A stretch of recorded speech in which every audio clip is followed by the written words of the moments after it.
Hey guys, this is Ray Rossini with OITVOIP. I'm here joined today with Alex and Marnie from Lifecycle Insights. We're very excited to talk about this product. We're going to learn all about it. We've heard the benefits of quarterly business reviews, or as Alex would call them, technology business reviews. But it's a little bit of a mystery, right? We don't know what data to put together. We don't know how to present to the client, how often we should be presenting it, or what's important to present. So Alex and Marnie are going to help us along. I want to help you. I want you to join me in welcoming them. First, we're going to introduce Marnie. Marnie, why don't you tell us a little bit about yourself? Hi, I'm Marnie Stockman. I'm managing partner at Lifecycle Insights, and I come with a background in customer service. So as the director of customer success, where QBRs were part of our retention strategy. Alex? I'm the Chief Customer Experience Officer over at Lifecycle Insights and an MSP owner for almost 17 years now. I basically have a real passion for quarterly business reviews and got with a team to help figure out a better way to do them. So that's what we're going to talk about today. Awesome. So absolutely. I'm sure you guys have seen Lifecycle Insights around.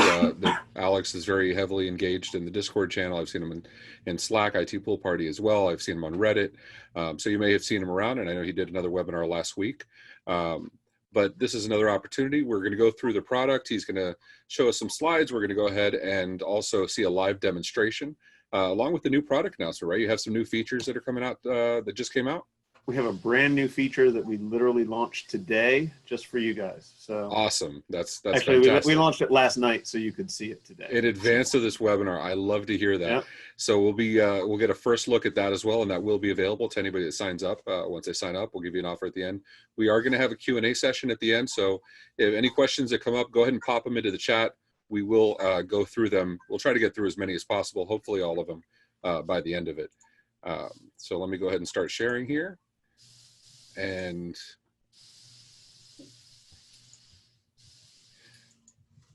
so before we get started, I want to go through and do a live poll real quick. We're going to do, I want to ask you a question. How often do you conduct technology business reviews? So if you have a second, go ahead and answer online.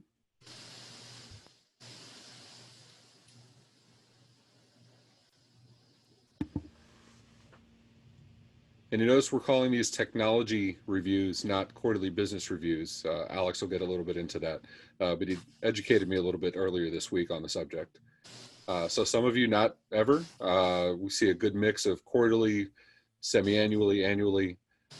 Looks like annually are the winners, but very, very close. Okay. So I think that's good information. Hopefully we'll change that as we learn more about the product going forward. Alex, you want to take it from here? Sure. So basically what we want you to walk away with today is some simple takeaways about QBRs. The value, strictly what you get out of it and what your customer gets out of it. What reports you should bring to your QBR sessions. We're going to go over an asset list, which includes warranty and end of life. We're going to go over supported users list along with Office 365 licensing. And we're going to talk about budget forecasting and those reports and how they apply to a QBR. And then we'll show you basically how our tool can save you time in building each of those and getting ready and right for your customer.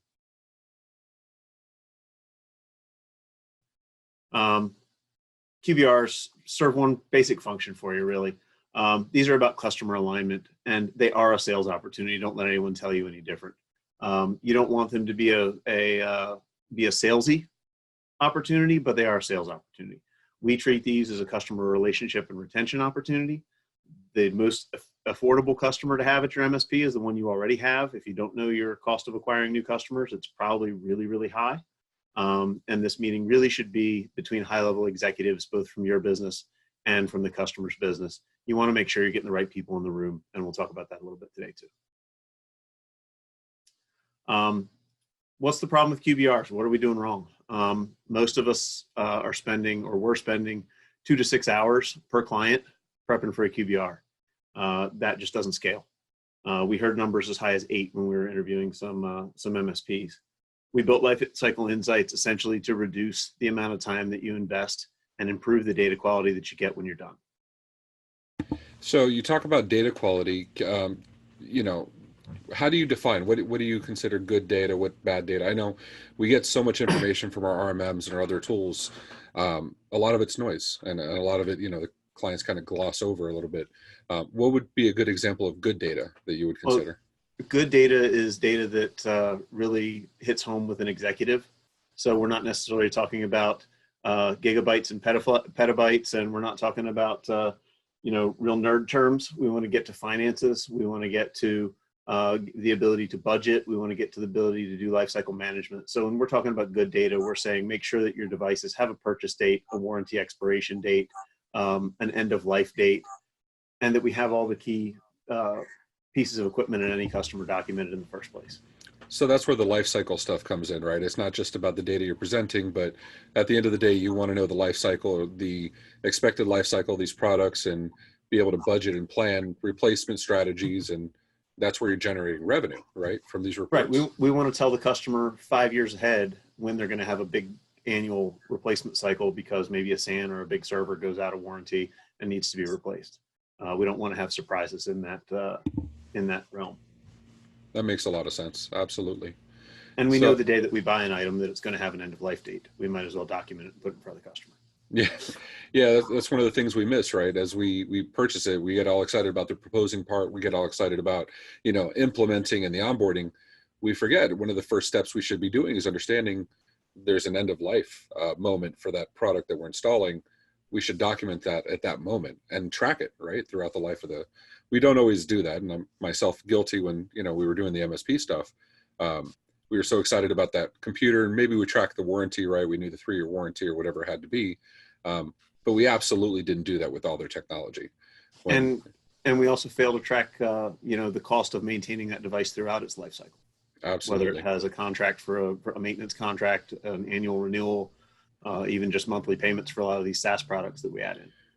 Have you looked into what that burden is, that financial burden of keeping these things beyond their expected lifespan? When you keep that workstation for 4 years, 5 years, or 7 years, how that tears on the support desk or how the client's productivity drops. Do you have any data behind that? There's a lot of studies on that. We haven't done any of our own, but I can send out some information to folks after the fact. Essentially, the big one, especially with operating systems, is how likely are you to get ransomware. The industry is saying that Windows 7 over Windows 10, for example, is about 9 times more likely to get ransomware. So that's a huge number. If you're behind on Windows 10 and Windows 7 replacements, you're doing yourself a disservice on many fronts. I can only imagine. So as we go into, before we get started in the actual demo, I'm going to go ahead and start another poll. And that is, those of you that are completing QBRs, we want to know, how long does it take you to do so? That's one of the other major takeaways that I've seen in playing around with Lifecycle Insights, the product, and learning from Alex and Marnie is it's all about getting quality data, but getting it quickly, right? You're going to go ahead and talk into that, but we want to pull here. How long is it taking you guys that are doing it today? I see very few less than 2 hours, which the good thing you're watching this, you'll see why that's important.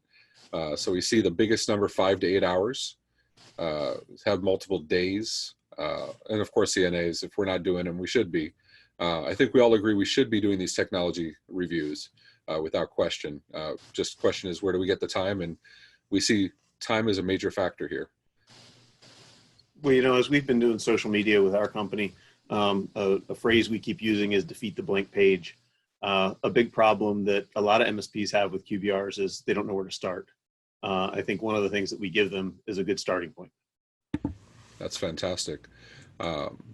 So with that, I'll go ahead and let you share whenever you're ready. I know you want to show us some of your reports. I know you want to show us some of the product. I'll go ahead and shut up so you can introduce us to Lifecycle Insights. Sure. Let me grab the right screen here and we'll get it going.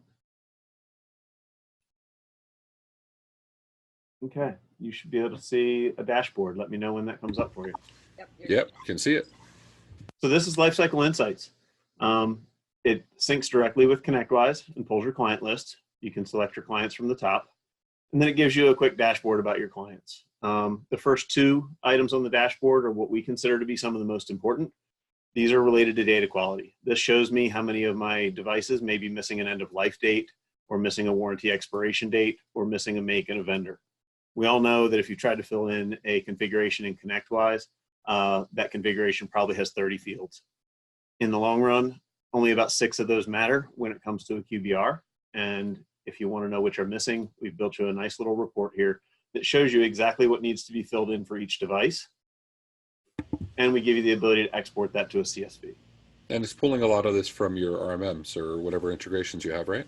Right. So ConnectWise will get that data from either IT Glue or LabTech or whatever combination of PSA, RMM, and document management system you have.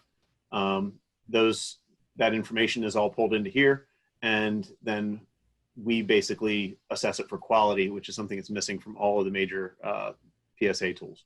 Absolutely. So we give you a data quality score for every client. You can see them all in one place here. And from your data quality score, you can see Prospect Inspection Services in my sample data is probably ready to have a QBR. Creative Designs, probably not ready to have a QBR, right? They have a lot in yellow, and same with Hunter Lodge. They're in even worse shape.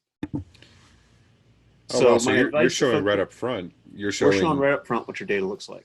Yeah, you're saying don't schedule that QBR because the data's not ready yet. Go fix the data first, and then exactly. Let's so we go back. Call. So we go back to the dashboard. We go grab Hunter Lodge, and we create this CSV file with the data that's right here. Our goal for this file is for you to be able to hand it down to an intern or a tier 1 engineer and allow them to fill in the blanks. No longer do you need your VCIO or your CEO or your chief technology officer to go out and do this type of work. You should be able to hand this down now to your lowest tier help desk folks, or like I like to say, an intern. This is the best way for your interns to learn your customers, learn your systems, learn your tools, and still add value to your business. So once we improve that data quality score, now we can go out and talk about having a QBR for this customer. So I want to stop you right there real quick, because I know this is something we discussed the other day. I want to be the one to say it because I know when it comes from a vendor, it sounds like funny math, but we were talking about based on the reports we just saw, right? Based on this poll, we saw it takes on average at least a full day to get this data. And I'll go ahead and put that back up. How long does it take? 5 to 8 hours was the highest amount, right? Typically most of us, and the way I've always done it, is my tier 2 or my tier 3 guys. We're preparing that data. 8 hours of tier 2 guys or tier 3 guys, we bill our tier 2 at $225. Yeah. That's $1,800 in billable time to prepare a report that you're going to do once a quarter, or once a month, once every 6 months or once a year. That's ridiculous. Now you're saying take an intern, take a tier 1, let them prepare this data. And how long does it take to prepare these reports? I know I'm jumping the gun a little bit, but you're going to spend 30 to 45 minutes now of that tier 1 guy between printing the reports, putting them all together, checking them for quality, making some minor tweaks. Again, you're talking $1,800 in billable time versus an hour, half an hour of a tier 1 or an intern. I absolutely agree with intern. You guys, if you've heard me say it, I've said it 1,000 times. I'm all about making the interns and the juniors become the subject matter experts. Documentation is a way to make that happen. And if they get good at it and they show you that they have enough attention to detail to do it, they'll probably also make a good engineer. Absolutely. All right, so let's go ahead and continue. So as we move on, you'll see there's a couple of additional tiles out here. I'm not going to dig too heavily into any of them. They're mostly overarching information. This is your 60,000 foot view. This customer has about $5,200 worth of product that should already have been replaced. It's beyond end of life, and we've coined this as technology debt.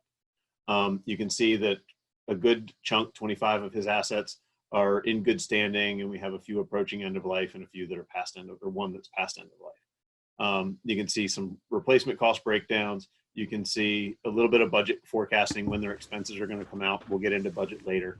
And then some technology debt by type and location. We'll get into that a little bit later too. How is it determining end of life, what the expected lifespan is for the various devices? We set it as a default for 5 years per configuration, but in the platform, and I'll show you where, actually, we'll jump into that real quick. Under account settings, we can actually manage those settings here to say that the average lifespan for a server or a VM or a workstation, we can tweak that at this level, or we can tweak it at the company level. So I can say, hey, my nonprofit who has no money at all is going to squeeze 6 years out of a PC instead of 5. But for the rest of my customers, it's going to be a 5. And that engineering company that I do work for is going to only get 4 years out of a machine. That's fantastic. Yeah, because as MSPs, we always try to standardize, right? We always Yep. we always buy the same workstation with the same 5-year warranty, and the servers always have the 7-year warranty. And let's be honest, company by company, that does change quite a bit. And we can literally come in here and say, hey, this company here, they spent $1,500 on a workstation, save it, and it's already reflected in the rest of my reports. I love that. So as we dig in here, though, you'll start to see all the assets cobbled together into a lifecycle report.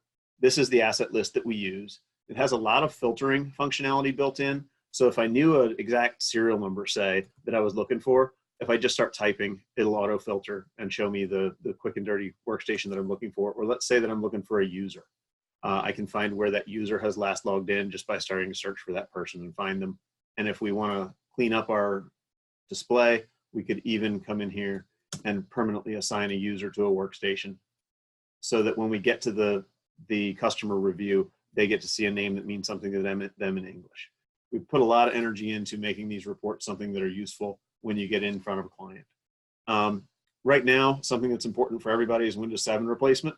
So I want to show you a feature called swatching. With swatching, we can uncheck the things we don't want to see. And I'm going to check unknown operating systems and healthy operating systems. And we're just going to look at operating systems that are near end of life or beyond end of life.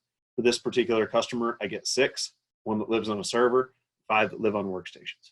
If you're in the middle of Windows 7 replacements like everybody on the planet right now, this is a really helpful report. In just a couple of clicks, I can generate that report and send it off to my client. And of course, it's going to open on a monitor that's off. Give me 1 second.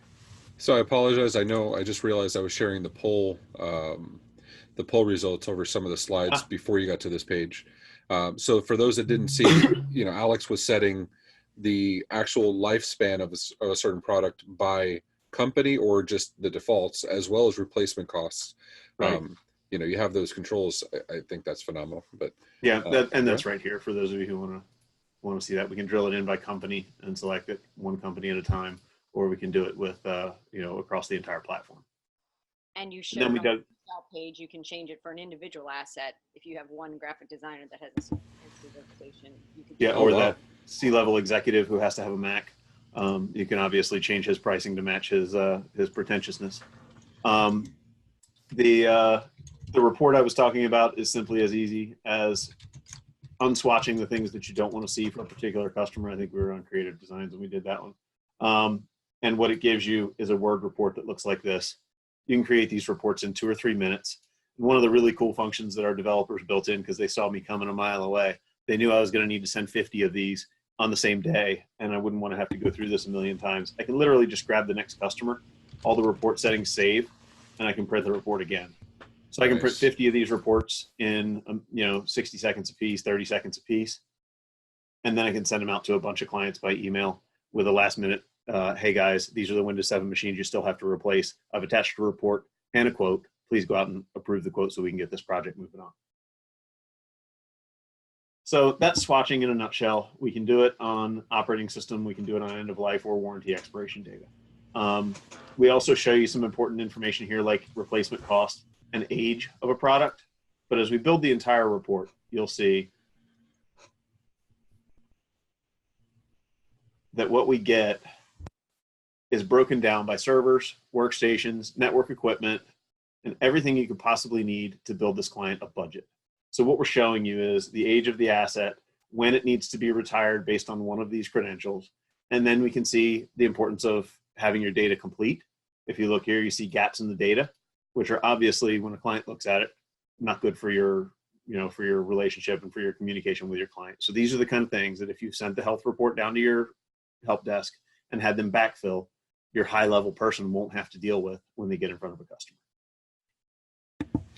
So are you recommending also that not the tier 2 or tier 3 be having these reviews with a customer? Or who's the intended company representative, the MSP representative here? I believe that at a certain level, your CEO should do them. If you grow beyond a point where your CEO can do them all, and that will happen, then you need to start bringing in account management or senior engineers to have some of these conversations. Keep in mind, though, while this is a soft sell, it is a sales opportunity, and sending engineers on sales opportunities can quite often end badly. So in your experience, So one of the things I've always liked to do is when I go to sales presentations, I always like to take a business representative and a technical representative. Obviously myself, I'm in one of those rare positions, and business owners, especially small MSP business owners, are usually in the case that they fit both those roles. Even in those scenarios, I always like to take a technical representative anyway. So there was a pure technical voice, and then there was a pure business voice when I was doing these reviews. I would do the Sure. same thing in pre-discovery sales, right? Mhm. Because in my opinion, it's good for the CEO or whoever you're speaking to on the client side, their representative, to hear both voices. And it's hard, even if you're qualified to do both of those, it's hard to deliver from both of those voices to the client when it's just one person. I don't disagree with that. I'll tell you that the more you can drive the conversation towards budget, the less you have to waste that expensive technical resource to bring them to a QBR. Absolutely. If we drive further into the platform, you'll see one of the reports that we present is a user list. The user list will show them who their supported users are, who shows up in my ConnectWise, and who the users are who have an Office 365 license. So a healthy, well-documented user looks like this. The user who maybe we haven't cleaned up out of ConnectWise after they were let go looks like this. And a user who's been hired, given a Office 365 account, but not entered into my ConnectWise, looks like this. So these are two cases of bad documentation and one case of good documentation. Another place where your tier one guys can go back and clean up and get your data healthy before you have to present it. But when you get ready to present it, what you get from this report is a supported user list. I tell everybody this report should be used in your first QBR, but quite often this should go over ahead of time with your agenda. If you've got a customer who's at a high level with you and is beyond the really basics, they don't need to go through a list of 40 users at every QBR. They really just want to see, hey, my primary approver and decision maker is still marked correctly. My secondary approver is still marked correctly. If we're at an advanced level, we might be documenting user types in ConnectWise of password reset authority or breach notification authority, point of contact, things like that. And we're going to want to send this over and just say, hey, does this look right? Or is there anything in here that's worth having a conversation about in the quarterly business review? So something I want to touch on there, we look at these products and we always assume integrations with PSAs and RMMs, and you have that, right, with ConnectWise. Yes. But one thing I think we need to see here, you're pulling Office 365 licensing directly from 365? Correct. We pull that directly from Microsoft. And what we do with that data is line it up to a user. We match them based on email address. We give you an Office 365 summary report. We've all been in this situation. This client has 36 active licenses and only 31 are actually assigned to human beings. Somebody's overpaying for 5 licenses. It's either me or it's my client. In most cases, it's probably me. But if I'm overbilling a client, we want to get in front of that client and we want to have caught it and already issued them a refund before they catch it. Nice. And do you have any intentions of doing this with G Suite as well, or is this always going to be 365? For the foreseeable future, it's going to be 365. I don't know enough about the G Suite API to know how easy they make it. But in our experience, the vast majority of MSPs focus on Office 365. So, and while we're on the subject of integrations, what are the PSA and RMMs you integrate with today? As of right now, we integrate with ConnectWise and pull the majority of our data from there. We don't integrate with RMMs. We assume that any data that an RMM collects is being sent somewhere else, either an IT glue, an IT boost, a ConnectWise, an Autotask, something like that. We do have IT glue integration in the works. So if you are an IT glue user but not a ConnectWise user, go follow us on social media, keep up with us. We'll have some very exciting news in the very near future around that one. Nice. Budget forecast. This is one that really wows our customers when we get there. It's played into by a couple of different things. We already showed you the asset list. All of that information, the costs associated with it roll into the budget forecast. The other thing that rolls in there is contracts. Contracts is a completely manual process at this time, but it allows us to go to a client and collect information. When I first started, they add their managed services bill and their Office 365 bill to their budget. But it gives me a great talking point with them. Mr. Customer, I've gone to a lot of energy to build you a sample budget and give you some guidelines on what your IT expenses are going to cost. However, there's a lot of things that go on in your business that I don't know about. If you're willing to share those with me, I can add them back to your budget. So would you like to see things like your copier expense, your voice over IP expense, that annual bill for that expensive line of business application? Would you like me to start to deliver those things back to your budget so that you can see it all in one place? Most of your customers will say yes. And at that point, it's a great opportunity for me to document things that maybe aren't in alignment with my stack. So I can go grab their Verizon bill, and I know that the end date for their Verizon contract is May 15th, 2021. And I also know that we have a notice date. Actually, there is no notice required for this one. So as of May 15th, 2021, we can cancel this contract.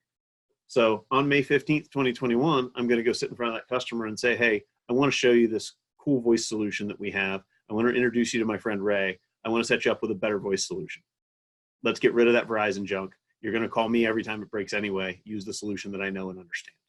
And we're going to use budget as a way to go wider and deeper into our existing clients to sell them our full technology stack.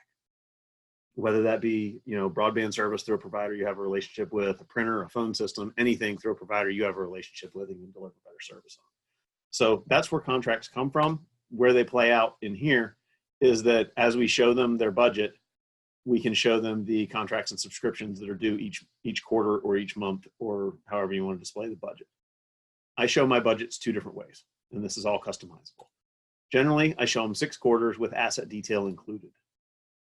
When we print this budget, what it's going to show them is every single device that they're going to have to pay for, device and service that they're going to have to pay for in that quarter.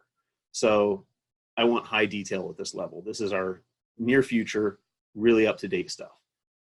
It prints a cover page that shows the filters that we use to build it, and then my budget. And you can see overdue, we have this 11.5-year-old server or PC, but coming up still in this quarter, 6 vendor bills.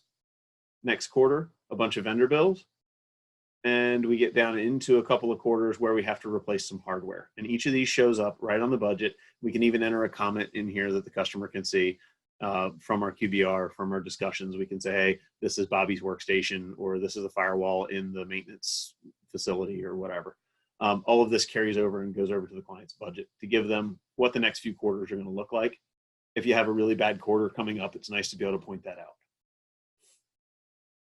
We don't show that level of detail when we get into a long-term budget, but we do like to show a long-term budget. So I generally change this to years and print them a 6-year budget. What they essentially get with a 6-year budget is 5 years plus the remainder of this year. So being that it's December already, we always want to show 5 full years. As we go into this, our thought should be, this is more of a wide angle guess budget. And that's exactly what I call it to my clients. If you're a Jim Collins fan, you'll understand that term will ring a little more true to you than to everybody else. But what it shows us is this is the amount of overdue spend. This is what's left for this year. So really, at this QBR, this customer should spend $25,000 to get caught up. And then over the next several years, their expenses are going to bounce between 66, 73, 63, 76, and here's an $85,000 year. Now, if my client normally spends $66,000 and he has an $85,000 year coming, I don't want to be telling him that on January 1st. I want to be telling him that in 2019, hey, 2024 is going to suck. And if you have Do you find that that's a common problem right now with MSPs? It absolutely is. It absolutely is. MSPs don't have a tool to pull this information, so they don't know to tell the client about this information. They might be saying something like, hey, your server's going to need to be replaced in 2024, but nobody's put pen to paper to show them exactly what that means from a financial standpoint. And your CFOs get watery in the mouth every time they see this. They literally look at this and say, oh my God, this is the data I've always needed. And once they see it, they'll give you all the keys to the kingdom. They'll show you what they pay for everything.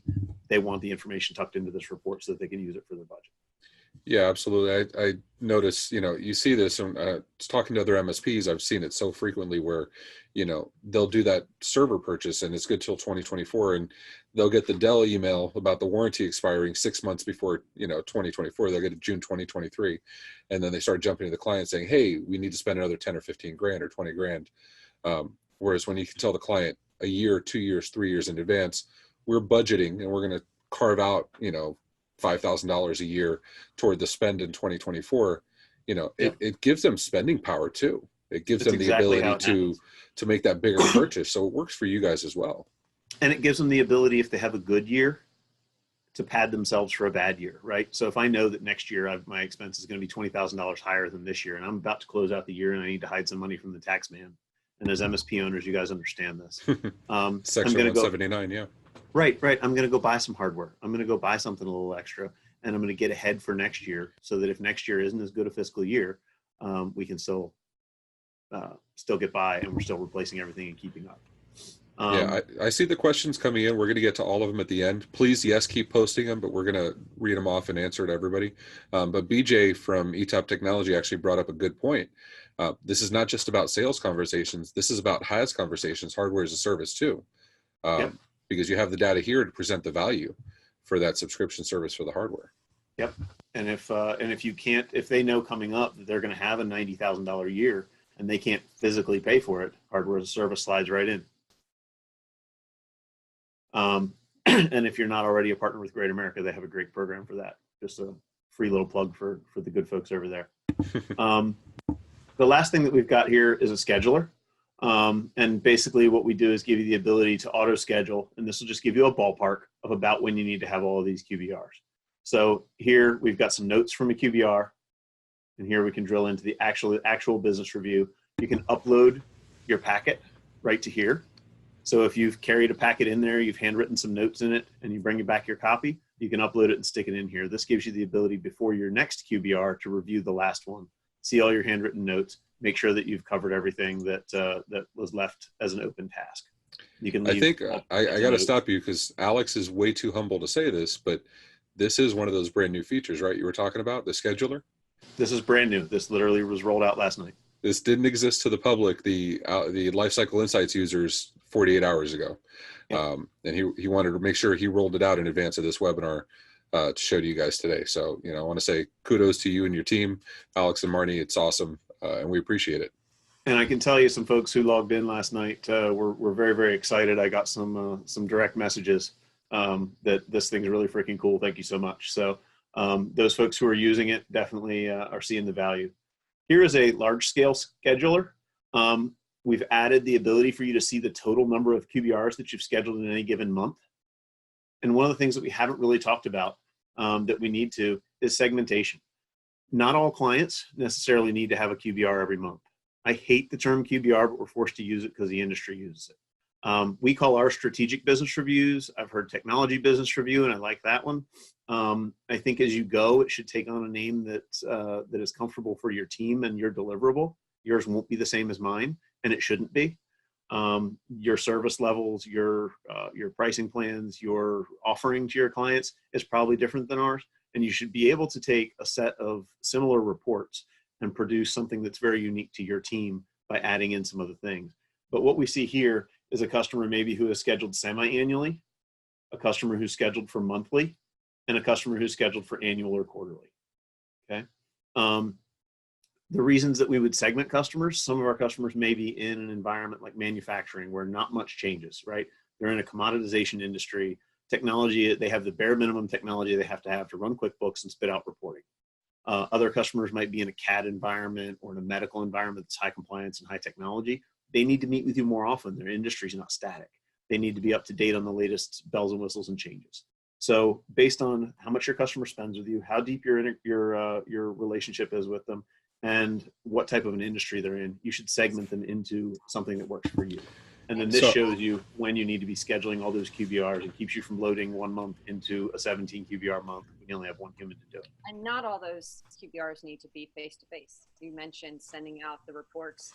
You might have a digital band of clients that they just get quarterly reports emailed to them with a note of an action item. Is there a recommended cadence for that? To have 1 month digital and just send the reports, or, one schedule, right? Or one couple months digital, and then on the 3rd month or the 6th month or whatever, do it in person so you can answer any questions they may have seen in those reports if they're actually reviewing it. I think so. I think you've got to figure out what works for you and your client. And this is a real good conversation to have with your client. I wouldn't email reports every month. You get numb to them. They don't really mean anything. Every time I email a report, I try and email something else with it to drive home the importance of it. So if I email out just a report, like I've been doing for some of these Windows 7 replacements, I also email a quote with it. It's a clickable link. I know that they clicked it and followed it, or that they didn't. It sends me back a reminder from my quote tool to say, hey, they just looked at your content, go follow up with them. So I can send my content and then I can follow up with an email and I know that they've read it, or I know that they didn't get to it and we know that we need to follow up. There are instances where you're going to have clients who just either they have a really, really small engagement with you and it doesn't warrant a QBR, that you're just going to drop something in the mail. And that's a matter of making your solution scale, right? As a small MSP, when we all first started, we'd take any client. So we've got some folks who might only have 3 computers and they're only spending $300 a month with us. We're not going to go meet with them every quarter. We might drop them an email every quarter, but we're not going to meet them every quarter. And we might only do their annual one electronically. We might spin up a Zoom meeting, get our packet out to them electronically and review this with them one-on-one on a webcam. But this gives you the ability to give the same quality of data regardless of client type and, Right. and client revenue. You can give them the same actionable information without worrying about, because now you don't have the same cost. Because let's be honest, that client that's $400 or $500, $700 a month, you're going to be very reticent to dedicate a tier 2 or tier 3 guy if it takes you 8 hours to prepare the data. And you're going to go to their QBR and find out that nothing changed since the last one, right? Which is why we scheduled them out 6 months or a year. And this is a conversation you should have with the client. I believe your QBR schedule should be part of your contract. I believe that they should be able to hold you contractually obligated to do this. And if you're for any reason not giving them the QBR at the schedule that you're contracted to, they should be putting something in writing, excusing it, saying, hey, Mr. MSP, thank you so much for the opportunity, but I don't feel like there's a strategic need to do this right now.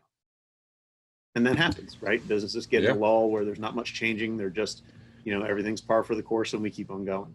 And sometimes just that email, right? Just telling the client, hey, look, nothing changed. I'm giving you this so you have it for your records. The information's there, but we're gonna postpone until the next one. At least they know you're still paying attention. Yep. And sometimes that's just as valuable as actually going and conducting the review with them. Yep, absolutely. And that email can go along with a summary of action items from the last one. Hey, at our last one, I took home these action items. Those are resolved. You don't have any big expenses coming up. Life is in a good place. Should we have a quarterly business review or do you want to skip it? It's okay to have that conversation with them because their time's valuable. If you think about a quarterly business review, we just talked about it being $1,800 to put a tier 2 or tier 3 guy or your VCIO in building all these reports. What does it cost your customer to pull their CEO, their CFO, their director of technology or IT or whoever your on-site point of contact is, and all their department heads into a room for you to talk to them for 90 minutes? That is an expensive meeting. That might be an $800 meeting for an hour before they worry about how much I cost to come to the room. So, we want to give this meeting the respect that it deserves, being the price point that it's at. Speaking of, I just want to call time. We're at 51 minutes in. I know we started 7 or 8 minutes later. We're at 2:45. I want to give at least 5 or 10 minutes for, I don't mind if we go, to 2:10 or so, or 3:10 or so, but I want to give at least 10 minutes for Q&A. So just giving you a time check. No, we're good. We've been through the major points of the platform. We're in a good place. We can move on to questions if you want. Absolutely. We'll go ahead and start with some questions. And actually, I wanted to give some feedback. I'm omnipresent on Discord and Slack, getting some feedback from some active clients of yours. And I was asking, what's the feedback from clients been? And they're saying they love it. They love the data. It makes for a more fulfilling conversation with more actionable information. So Right. I think that's fantastic. Well, actionable information is important. Every company who starts doing QBRs on their own without the right tools goes and prints something out of BrightGauge, exports something from ConnectWise or from LabTech, prints something from their CSAT tool, and goes in with a bunch of stats about, hey, we patched all your computers, we scanned for all your viruses, we blocked 1 million emails. The client doesn't care about that. The third time you have that conversation, they're asleep at the table. Right. But once you start talking budget and actionable items, they care. So we need to evolve beyond patching and nerd stats to me, those are permission to play items now for an MSP. You have to have those tools to even be in the game. So let's move it up a notch to the next thing, which is being that real trusted advisor at an executive level. Absolutely. And that brings up a good point. Having the actionable information is fantastic. So I want to get into the I want to get into the questions. I know Marnie has answered some of them, and I appreciate that, Marnie. Thank you. I love immediacy. Let's see. We have here. Oh, that's the question I wanted to ask. The CSAT stuff. I know ConnectWise has the ability to store some CSAT data if you're using them for the surveys. Is it on the timeline? I know with a product like this, there's always a million integrations you want to have. Sure. But is there any short-term, 6 months, 12 months for any CSAT integrations? Well, we're looking at CSAT integrations. We've had some conversations with the bigger players in the market. I won't get too deep into that, but we're aware of it. I don't know that we have a deadline for any of them, but Kruhu has had a real good conversation with us. They seem to be the only one in the market that has a viable API for us to pull from. Okay. Having said that, I don't believe we'll ever have all the plugins that you need. And if you noticed, all of our reports are Word reports. We don't stick your reports in a PDF where you can't edit them. And as I said before, I believe that every MSP delivers their service a little different and should deliver different things to the client. I'm a huge fan of CSAT reporting, and I take a snapshot out of Smileback and paste it into my reports.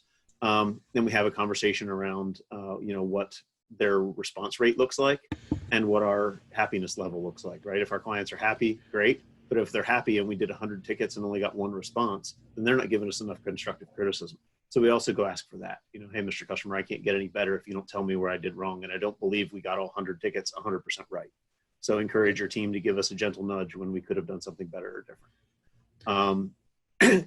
But that CSAT, just like everything else, we want you to have the ability to cut and paste something out of or screenshot something out of another tool and paste it into our tool. I think you'll pull our reports together with some other things that give you your complete QBR package. Some of those things would be quotes. Some of them would be screen grabs, maybe a project summary, things like that. Absolutely. So going through some of these questions, I got Matt Rose, Tech Rage IT, asked warranty expiration data. I think you answered this earlier. I'll just ask again. Somebody asked about warranty master integration. You guys don't have that yet. You're getting the warranty information from ConnectWise today, right? Correct. And Warranty Master feeds into all the products that we use for data sources. So, when we can announce another integration, they'll probably also already be pulling Warranty Master info. Basically, we pull the big three, Dell, HP, and Lenovo ourselves. So if those three are enough for you, you do not need Warranty Master. If you want HP, or if you want Toshiba, Cisco, some of the oddball ones, they're doing them and we're never going to. We might get around to Cisco one day. We might get around to Mac and Microsoft, but we are not a warranty lookup platform. We're not going to sell you warranties. We're not going to do for you what Warranty Master does for you. But if you just want warranty lookups on the big few that have APIs available and make it easy, we can do the big ones. Basically, you're using the PSA as a source of truth. You're putting it on the MSP to grab the data from the disparate sources, with the exception, obviously, like you said, Dell and HP. We see ourselves as a reporting platform, not a source of anything. That makes a lot of sense. Absolutely. So that kind of goes into Clay's question. Clay's asking, is software licensing as applicable as an asset to monitor? And I think what you just said kind of goes to that. You're not monitoring the assets themselves, you're reporting on the data that's already present in the PSA. Correct. So that volume license would have to already be in there. Correct. And our asset list includes a whole section for software. So you would document that as a software asset or software configuration in ConnectWise, and it would pull over. And we have a little mapping tool. So you say, hey, in my ConnectWise, I built a custom configuration that's called software license, and I want to map that to a license over here. And I have a subscription service over here, and I want to map it to license on our software on our report. So we do give you a spot for software on the report. We also have network equipment. We have a telephone and VoIP section, and we also have one for other. So if you wanted to do something like network security cameras or something, and you want to document when they went in, how much they spent on them, and what the life cycle ought to be, even though you didn't sell them to them, you can put those in there and map them into that other category. And they'll still show on the report to add that extra little bit of value. Yeah, and this is not the OITVOIP show. This is the Lifecycle Insights show. But since he mentioned VoIP, we are actively working on getting our data into ConnectWise and other PSAs. And obviously, the conversation we had at IT Nation when we met up, we're going to make sure we present it in a way that makes sense for your strategy reviews, right? Because that's the whole point of this.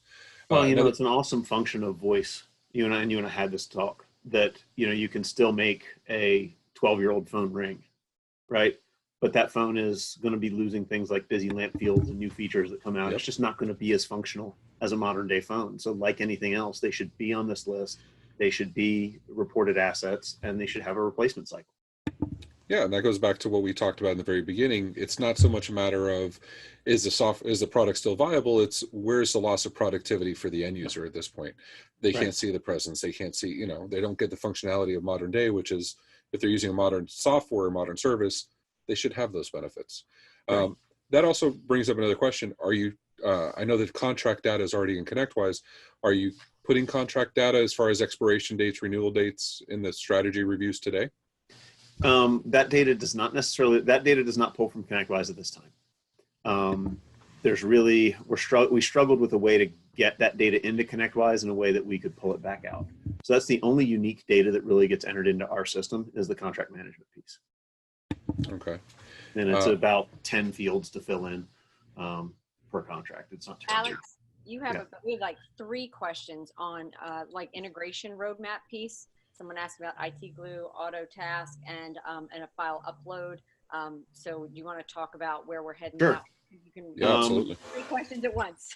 I don't want to commit to too much, but I would say very, very, very quickly, you'll see a big news article about a baseline IT Glue integration version 1.0 that with any luck will happen in the next, I'm going to say next month. My programmer promised sooner than that, but we'll see. So we will have IT Glue very, very soon. Import export by CSV is something that is probably Q1 on our roadmap for next year.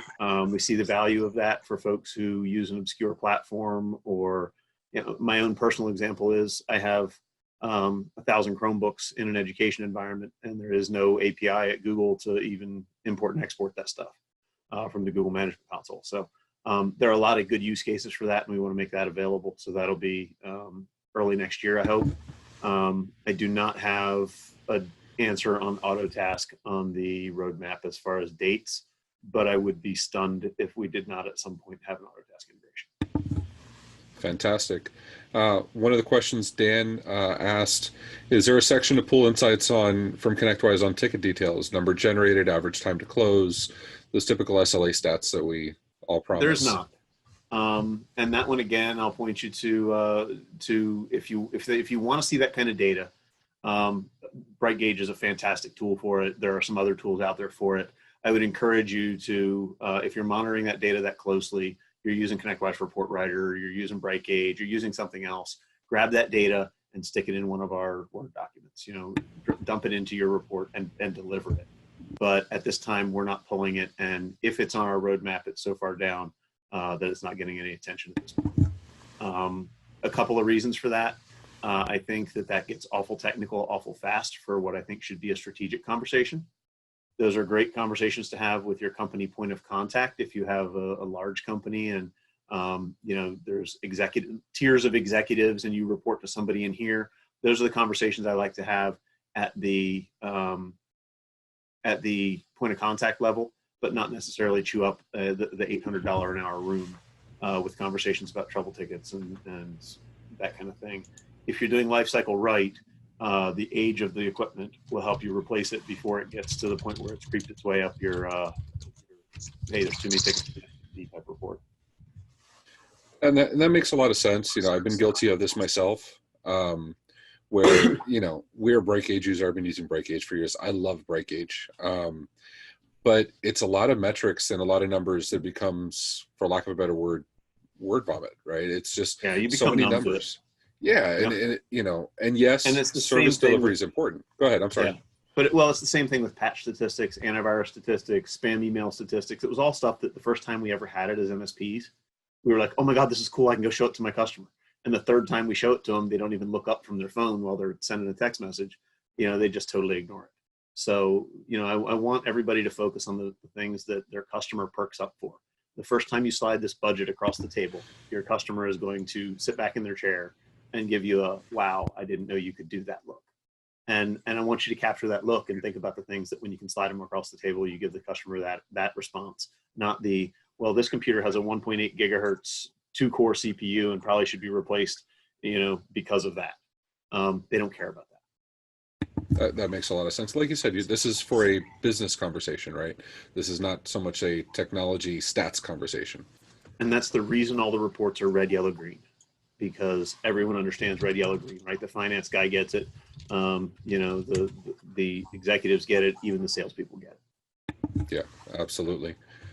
So we have here one of the questions to ask. I'm not going to use competitors' names. You're not unique in this space. Well, you are unique in this space and the value you provide, but there are others that are trying to accomplish the same thing. I'm not going to use names of those competitors. How do you stand out, I think, is the gist of the question. Yeah, and we don't have any qualms against any of these competitors. There's a lot of them out there. Some of them have built really beautiful products. Most of them fall short somewhere. There's one that is about 10 times our price or more that focuses strictly on alignment. Alignment is a beautiful and wonderful thing. We'll use lifecycle replacement and data to allow you to drive towards alignment instead of just going and checking a bunch of boxes. But the big thing that separates us from our competition is the fact that we built this on data quality and not making you reinvent the wheel every time you do one of these. Most of these other platforms are click-through platforms with very little integration.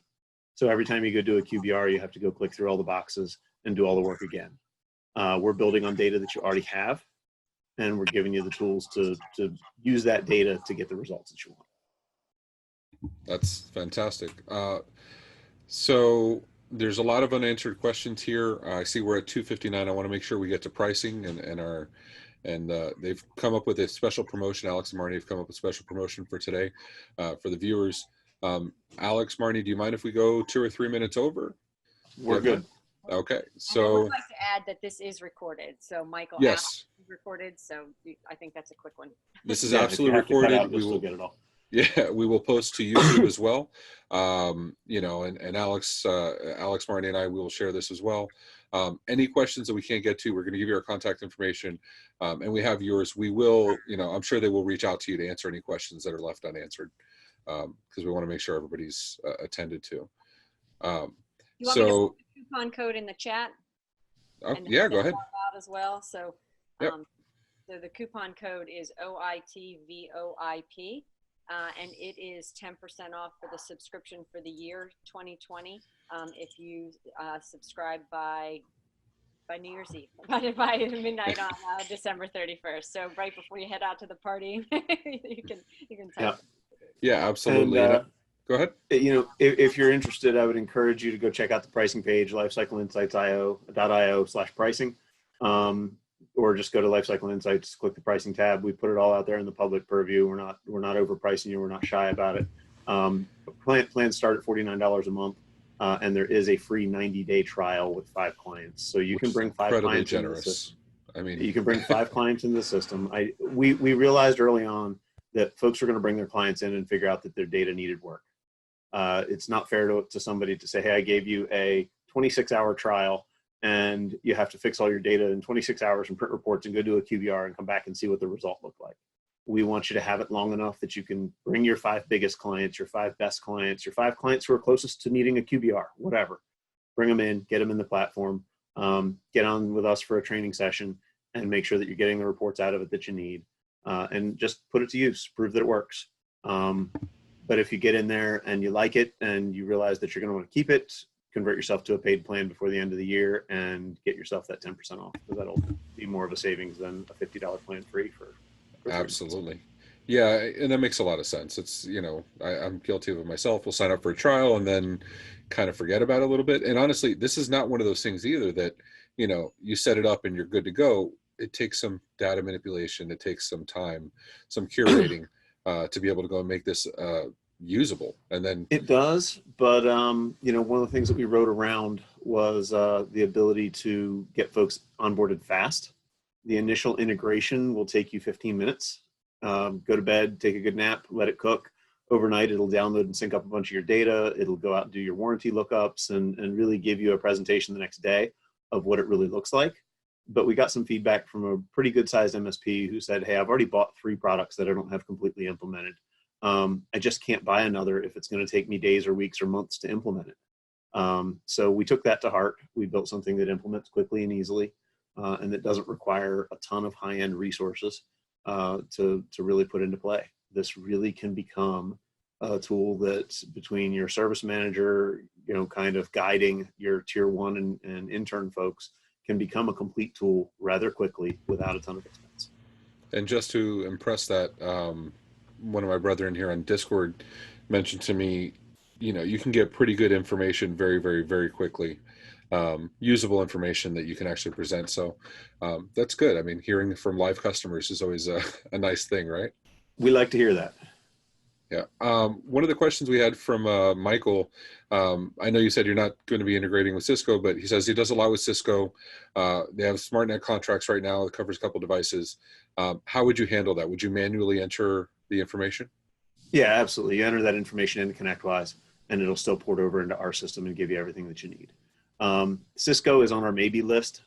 They do actually have an API, and they approached us at IT Nation and had a pretty good conversation.